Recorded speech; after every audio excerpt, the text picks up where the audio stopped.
Megastar Shakib Khan সম্প্রতি এক ঝটিকা সফরে দেশের বিনোদন অঙ্গনে হইচই ফেলে দিয়েছে। মাত্র 24 ঘন্টার এই সফরে শ্রীলঙ্কার প্রিন্স সিনেমার শুটিং শেষ করে তিনি কক্সবাজারে পৌঁছান। পরদিনই সামাজিক মাধ্যমে নতুন বার্তা দিয়েছেন নায়ক। শুক্রবার দুপুরে নিজের ভেরিফাইড পেজে একটি ছবি শেয়ার করে লিখেছেন, ছোট্ট শহর, বিশাল স্মৃতি, আবার কাজে ফিরেছি।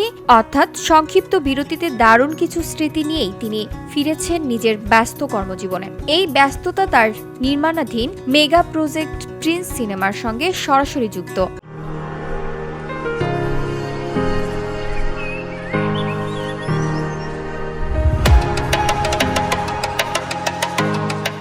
আবু হায়াত মাহমুদ পরিচালিত প্রিন্স সিনেমার শুটিং চলাকালীন শাকিব খান কিছুদিন ধরে শ্রীলঙ্কায় ছিলেন। তবে বৃহস্পতিবার সকালে হঠাৎ ঢাকার বিমানবন্দরে দেখা যায় তাকে। সেখানে তিনি ব্যক্তিগত হেলিকপ্টারে উড়ে যান পর্যটন নগরী কক্সবাজারে।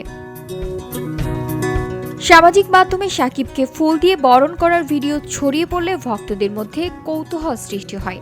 অনেকেই ভাবেন এই সফর কি নতুন কোনো সিনেমার ঘোষণা নিয়ে। পরে জানা যায় এটি একটি বাণিজ্যিক প্রতিষ্ঠানের বিশেষ ইভেন্টে যোগ দেওয়ার জন্য তার সংক্ষিপ্ত সফর। ছোট সফর, দ্রুত সমাপ্তি, কিন্তু ভক্তদের মধ্যে স্মরণীয় ছাপ রেখে যাওয়ার দক্ষতা, এটাই শাকিব খানের অনন্যতা। মেগাস্টার নতুন সিনেমার শুটিং ও ফ্যানদের সঙ্গে সংযোগের মাঝে ভারসাম্য বজায় রেখে চলেছেন।